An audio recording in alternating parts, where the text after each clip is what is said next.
Hello students, welcome to Momentum Academy. मैं सुनील बशानी, आपका biology professor.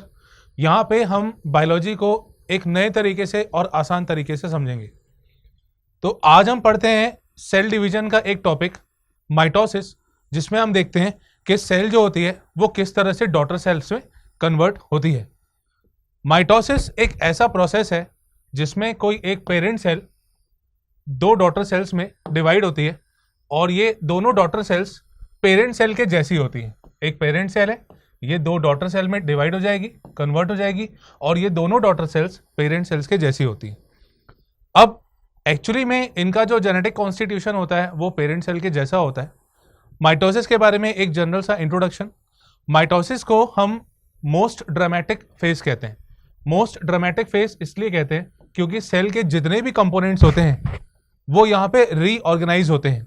M phase इसलिए कहते हैं क्योंकि यहाँ जितने सेल के कंपोनेंट्स हैं वो रीऑर्गेनाइज होते हैं। दूसरी बात कि माइटोसिस को इक्वेशनल डिवीजन कहा जाता है। इक्वेशनल डिवीजन मतलब यहाँ जो सेल है वो डॉटर सेल दोनों एक जैसी होती हैं, उनमें नंबर ऑफ क्रोमोसोम्स का डिस्ट्रीब्यूशन इक्वल होता है, इसीलिए हम यहाँ पे इसको इक्वेशनल डिवीजन भी कहते हैं। अब देखिए, माइटोसिस में अगर अपन इनिशियली स्टार्टिंग से बात करें तो एक सेल है हमारे पास, ये पेरेंट सेल है, इसमें ये न्यूक्लियस है। जब ये सेल डिवाइड करेगी तो इस सेल को सबसे पहले कैरियोकाइनेसिस से होकर निकलना पड़ेगा। कैरियोकाइनेसिस मतलब न्यूक्लियस का डिवीजन। और जब यहाँ पे न्यूक्लियस का डिवीजन हो जाएगा, ये एक सेल के अंदर दो न्यूक्लियस का फॉर्मेशन हो जाएगा, तब फाइनली फिर सेल डिवाइड करती है। तो सेकेंड स्टेप इसमें आता है साइटोकाइनेसिस। तो पहले कैरियोकाइनेसिस का डिवीजन, पहले कैरियोकाइनेसिस होता है, न्यूक्लियस का डिवीजन होता है और उसके बाद साइटोकाइनेसिस होता है जिसमें सेल डिवाइड हो जाती है। यहाँ पे कैरियोकाइनेसिस में बेसिकली न्यूक्लियस के डिवीजन होते होते यहाँ पे हम इसको चार स्टेजेस में पढ़ते हैं। सबसे पहली होती है प्रोफेज, फिर मेटाफेज, एनाफेज और टीलोफेज। यहाँ पे एक देख सकते हैं आपके न्यूक्लियस किस तरह से डिवाइड होता जा रहा है और कई सारे न्यूक्लियस यहाँ पे बनते जा रहे हैं। तो चलिए अब स्टार्ट करते हैं। सबसे पहला फेज प्रोफेज, बिल्कुल स्टार्टिंग से बात करते हैं। अभी हमारे पास जो सेल है वो इंटरफेस को पार करके आई है, जिसमें डीएनए का अमाउंट डबल हो चुका है, क्रोमोसोम का नंबर उतना ही है, पर वहां पे क्रोमोसोम में दो क्रोमैटिड्स प्रेजेंट हैं। एक सिंगल क्रोमोसोम में दो क्रोमैटिड्स प्रेजेंट है। अब अभी हमारी जो सेल है वो कुछ इस स्टेज में के सेल, इसके अंदर न्यूक्लियस और यहाँ पे क्रोमैटिन मटेरियल इस तरह से प्रेजेंट है, बाकी सारी सेल ऑर्गेनेल्स प्रेजेंट है। तो प्रोफेज में जो होने वाले चेंजेस हैं वो अपन यहाँ पे डिस्कस कर रहे हैं। बहुत इजी तरीके से पढ़ेंगे, आपको बिल्कुल अच्छे से समझ में आने वाला है। तो स्टार्ट करते हैं प्रोफेज के बारे में। देखिए, सबसे पहले प्रोफेज में जो क्रोमोसोमल मटेरियल होता है उसका कंडेंसेशन होता है।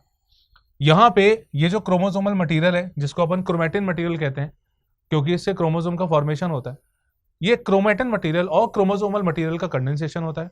अब ये क्रोमैटिन मटेरियल खुलने लगता है, खुलेगा और वो फाइनली खुलते खुलते खुलते खुलते क्रोमोसोम के फॉर्म में दिखने लगेगा। जैसे जैसे प्रोफेज आगे बढ़ता जाता है ये क्रोमोसोम का स्ट्रक्चर और क्लियरली विजिबल होता जाता है। अब यहां पे देखिए, सबसे पहले तो कंडेंसेशन हुआ क्रोमोसोमल मटेरियल का और क्रोमोसोमल मटेरियल जो क्रोमोसोम्स हैं वो खुलने लगे। यहां पे इस स्टेज में एक क्रोमोसोम में दो क्रोमैटिड्स होते हैं। जैसे ये जो क्रोमोसोम है इसमें जो दो आर्म्स आपको दिख रहे हैं, एक ये वाला एक ये वाला, ये दो क्रोमैटिड्स हो गए। अब क्योंकि ये दोनों क्रोमैटिड एक जैसे हैं तो इसको अपन कहते हैं सिस्टर क्रोमैटिड। पर ये जो अपीयरेंस है ये सेल जी प्रोफेज के आखिरी तक प्रॉपरली दिखने लगता है। तो फाइनली हुआ क्या, प्रोफेज में स्टार्टिंग कैसे हुई? सबसे पहले कंडेंसेशन हुआ क्रोमोसोमल मटेरियल का। अब ये क्रोमोसोमल मटेरियल जब खुलता जाएगा, क्रोमैटिन मटेरियल जब खुलता जाएगा तो क्रोमोसोम वहां पे प्रॉपर वहां पे दिखना स्टार्ट हो जाएंगे और जैसे जैसे प्रोफेज आगे बढ़ते जाएगा तो क्रोमोसोम वहां पे प्रॉपर वहां पे हमको उसका अरेंजमेंट देखने मिल सकता है। यहाँ पे क्रोमोसोम में दो क्रोमैटिड्स होते हैं, यानी इसकी दो आर्म्स हैं और ये दोनों आर्म्स जो होती हैं वो सेंट्रोमियर से अटैच होती है। अब जैसे जैसे प्रोफेज आगे बढ़ता है, जैसे अभी क्या है, सेल हमारी जो इस स्टेज में, इसमें न्यूक्लियस है और दो सेंट्रोसोम है। सेंट्रोसोम आपको ध्यान होगा इंटरफेज में सेंट्रियोल का और सेंट्रोसोम का डुप्लीकेशन होता है। तो अब यहां पे सेंट्रोसोम ऑपोजिट एंड की तरफ मूव करना स्टार्ट करता है।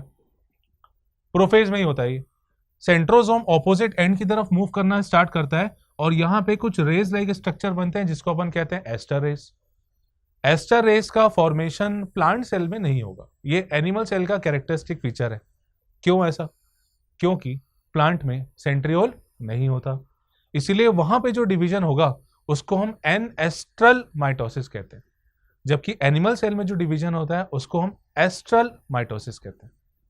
तो अभी यहाँ पे सेंट्रोजोम का मूवमेंट ऑपोजिट एंड की तरफ स्टार्ट होगा और एस्ट्रल रेस का फॉर्मेशन यहाँ पे होने लगता है। आप देख सकते हैं पिक्चर में, यहाँ पे ये जो सेंट्रोजोम है ये ऑपोजिट एंड की तरफ मूव करना स्टार्ट कर दिया।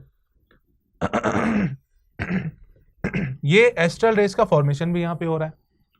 अब इन एस्ट्रल रेस से, एस्टर रेस और कुछ नहीं है, माइक्रोट्यूब्यूल से बने हुए स्ट्रक्चर है। सेंट्रोजोम और माइक्रोट्यूब्यूल से बने हुए स्ट्रक्चर्स हैं एस्टर रेस। अब ये एस्टर रेस, ये जो सेंट्रोजोम है ये ऑपोजिट एंड की तरफ मूव कर रहा है और इन एस्ट्रल रेस को आगे कंटिन्यू करता है स्पिंडल फाइबर। तो अब जैसे जैसे ये मूव करते जाएंगे स्पिंडल फाइबर का फॉर्मेशन भी होता जाएगा, साथ साथ में वहां पे जो क्रोमोसोमल मटेरियल का कंडेंसेशन हो रहा था ये आगे बढ़ता जाएगा। तो क्रोमोसोम मटेरियल कंडेंस होता जा रहा है, वो क्रोमोसोम के फॉर्म में प्रॉपर्ली विजिबल भी होने लगता है। सेंट्रोजोम ऑपोजिट एंड की तरफ मूव कर दिए। एस्टर रेस का फॉर्मेशन है, एस्टर रेस जो माइक्रोट्यूब्यूल से बनी हुई है, प्लांट में नहीं होगी क्योंकि प्लांट में सेंट्रियोल नहीं होता। अब यहाँ पे स्पिंडल फाइबर्स ये और आगे बढ़ते जाएंगे, सेंट्रोजोम ऑपोजिट एंड की तरफ पहुंच जाएगा। जैसे जैसे प्रोफेज आगे बढ़ता जाएगा सेंट्रोजोम ऑपोजिट एंड की तरफ बढ़ता जाएगा। प्रोफेज में जो सेल ऑर्गेनेल्स होती है वो डिसअपियर हो जाती है। न्यूक्लियर मेम्ब्रेन यहाँ पे डिसइंटीग्रेट होती है, न्यूक्लियर मेम्ब्रेन भी डिसअपियर होती है और अंदर जो क्रोमेटिन मटेरियल, जो क्रोमोसोमल मटेरियल कंडेंस होता जा रहा था, अब क्योंकि न्यूक्लियर मेम्ब्रेन डिसअपियर हो गई तो ये क्रोमोसोम मटेरियल सेल के अंदर डिस्ट्रीब्यूट हो जाएंगे। पर ये कहीं भी इररेगुलर मैनर में, मतलब कहीं पे भी नहीं होंगे, ये एक्चुअली स्पिंडल फाइबर से जुड़े होंगे। स्पिंडल फाइबर क्रोमोसोम के काइनेटोकोर वाले पार्ट से जुड़ा रहता है, वो मेटाफेज स्टेज में हम प्रॉपर वहां पे स्टडी करते हैं। ठीक है, तो क्रोमोसोम न्यूक्लियस मेम्ब्रेन जो है वो डिसअपियर हुई तो क्रोमोसोम सेल में फैलने लगे और ये क्रोमोसोम इन स्पिंडल फाइबर से अटैच हो गए।